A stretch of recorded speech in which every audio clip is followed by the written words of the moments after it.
Kenapa kita nak cerita tentang garam, Hanif? Sebab minggu ini merupakan Minggu Kesedaran Garam Sedunia yang disambut 14 hingga 20 Mac. Dan bila menyentuh tentang garam ini, pastinya kita tahu ia satu keperluan tetapi tidak boleh secara berlebihan. Dalam cerita mengenai kesedaran, kita nak teruskan tentang kesedaran garam yang berlebihan ini. Itu jadi topik utama kita lah. Kita nak alu-alukan kehadiran Dr. Rosnah Ramli, Pakar Perunding Perubatan Kesihatan Awam, Bahagian Kawalan Penyakit Kementerian Kesihatan Malaysia. Selamat pagi. Selamat pagi. Doktor sihatnya? Alhamdulillah. Terima kasih kerana sudi bersama kami. Okey, doktor, mungkin secara pengenalannya, mukadimahnya kepada pencinta garam yang berada di sekeliling kita ni. Yang juga mungkin menyaksikan kita di Malaysia hari ini. Mungkin kenapa pentingnya untuk kita menyedarkan orang bahawa tidak boleh mengambil pengambilan garam ini berlebihan, doktor? Okey, Minggu Kesedaran Garam ni memang kita adakan setiap tahun. Memang tujuannya untuk memberi kesedaranlah tentang bahayanya pengambilan garam berlebihan. Kita tahu bahawa garam ni memang bersangkut rapat sangat dengan penyakit jantung. Dan penyakit jantung ni pula kalau tak kawal pula dia akan menyebabkan serangan jantung. Dan serangan jantung ni merupakan punca kematian utama di Malaysia, ya. Dan orang Malaysia ni pula 30% yang ada darah tinggi. Wow. Banyak tu. Dia 3 dalam 10 lah, ya, maknanya yang dewasa lah. Dan apa yang membimbangkan 50% daripada yang ada darah tinggi tak sedar pun dia ada darah tinggi. Dan darah tinggi ni pula mempunyai kaitan yang rapat dengan gejala teruk dan kematian akibat COVID-19. Wow. Jadi itu yang kita nak bagi tahu.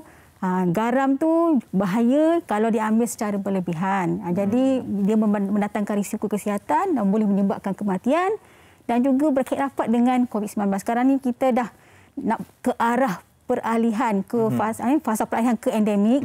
Jadi sama-sama kita menjaga kesihatan kita dan kita tak nak lagi U-turn balik kepada zaman-zaman yang fasa-fasa yang lepas. So kita nak ke depan, jadi kita kena jaga kesihatan kita, jaga pemakanan kita. Jaga kesihatan, jaga pemakanan. Tetapi kan doktor, dalam situasi kita melihat kehidupan kita ini dalam masakan, biasalah di Malaysia ni kaya dengan makanan.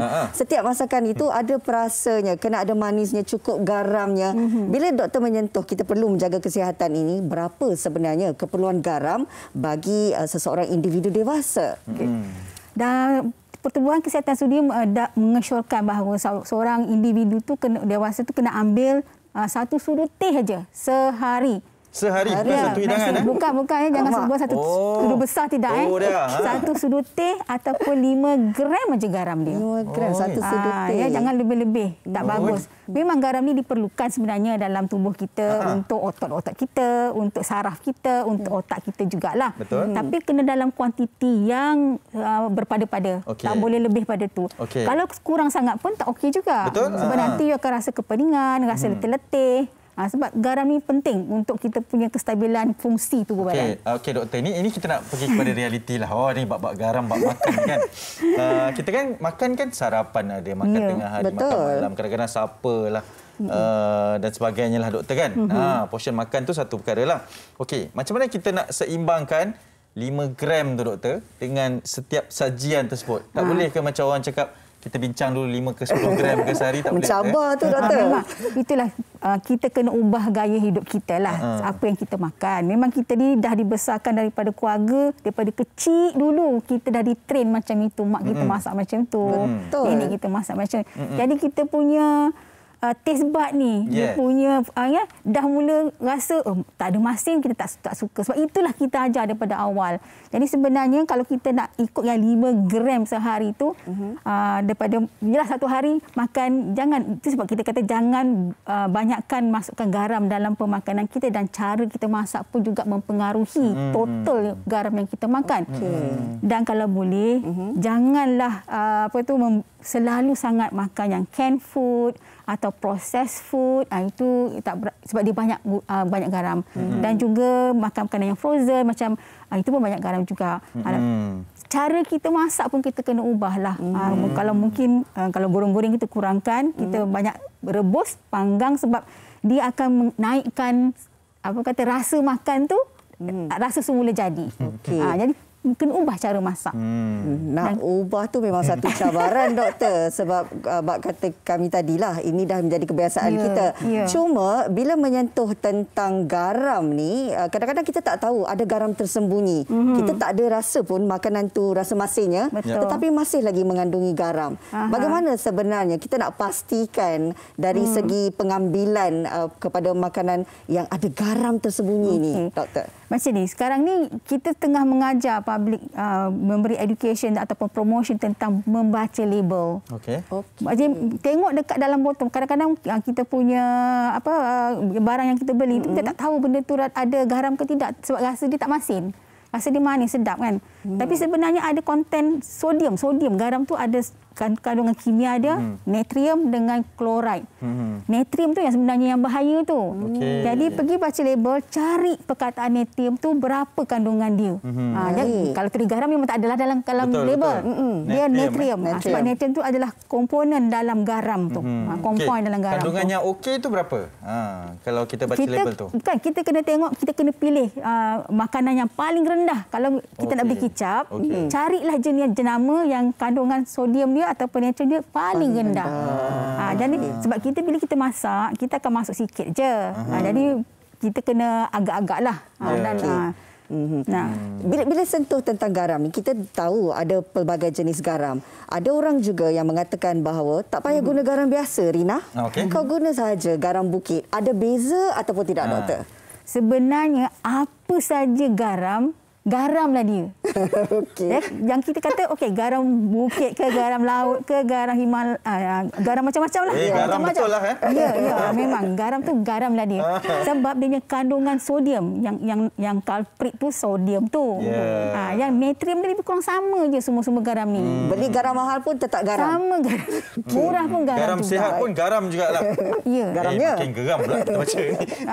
Memang sebab dia kata garam ini memberikan kesihatan, sebagainya. Dia overclaim lah. Tapi sebenarnya kandungan sodium dia sama saja. Baik, menarik juga sebab perbincangan ini mungkin boleh membuka mata kita semua, dan doktor mungkin sebagai orang yang berkredibiliti untuk memberikan nasihatlah kepada, sebab kadang-kadang saya baru dapat tahu ni, ada yang makan nenas dengan garam, ada yang makan tembikai dengan garam, yang kadang-kadang tak perlu digaramkan pun digaramkan juga. Awak kata kepada siapa tu? Kita kepada sistem penonton yang di luar sana lah ya. Yang menonton kita. Nasihatnya doktor untuk kurangkan pengambilan yang sebegitu tu, doktor. Macam inilah. Kita banyak makan kat luar. Jadi kat luar ni kita tak boleh kontrol garam dia. Jadi kalau boleh, banyakkan makan di rumah. Sebab kita boleh kontrol. Kita tahu garam tu tak bagus. Garam tu ada kaitan dengan darah tinggi dan sebagainya lah. Serangan jantung, COVID-19 dan sebagainya. Jadi kita sekarang ni masa kita kontrol. Jadi ubah cara masak kita tu lah. Macam mana kita nak kurangkan pengambilan garam? Kalau kita masak, biasanya kita masuk awal-awal kan garam tu. Lepas tu kita rasa tak cukup, kita tambah lagi. Betul lah. Jangan buang amalan tu. Masak, tutup api, tunggu suhu dia turun sikit, baru kita taruh garam. Sebab kita punya lidah ni, dia punya taste bud ni, kalau panas-panas tu dia kurang rasa. Jadi kita akan rasa macam tak masin. Kita tambah lagi. Jadi kalau kita masukkan garam tu hujung-hujung lah. Hujung-hujung. Kita tutup dulu, biar dia sejuk sikit, baru kita rasa dia punya buat perisa ni. Lagi satu, makan kalau boleh, jangan tambah perisa pula. Kalau tambah perisa tu, dahlah garam tu pun sodium. Perisa pun ada sodium. Lagi satu, kek. Kek pun kita taruh garam sikit. Kita taruh baking powder. Baking powder pun adalah sumber natrium. Sebab yang culprit saya cakap tadi itulah sodium. Jadi itulah kita kena hati-hati. Dan kalau boleh, daripada kecil kita kawal anak-anak kita lah. Kalau kita dah train daripada awal, insya-Allah dia dah biasa makan kurang garam, dia akan terasa dah kalau orang tu masak masin, dah masin dah ni. Sebab dia dah train daripada awal. Okey doktor, tapi bagi mereka yang dah biasa, nak juga rasa masin tu, ada alternatif ataupun tidak? Itu kan kena, orang kata dalaman tu kena sedar lah. Kena kuat. Kena kuat ni, kena lawan ni. Kena ubahlah cara makan tu. Kira tak ada alternatif doktor? Dalam diri. Dalam diri tu alternatif. Kekuatan melawan sendiri. Doktor, terima kasih banyak. Terima kasih, doktor. Sangat menarik informasi yang diberikan. Semoga boleh memberi manfaat kepada semua. Kita perkenalkan sekali Dr. Rosnah Ramli, pakar perunding perubatan kesihatan awam bahagian kawalan penyakit Kementerian Kesihatan Malaysia. Dah kalau garam tu memang garam lah. Betul. Doktor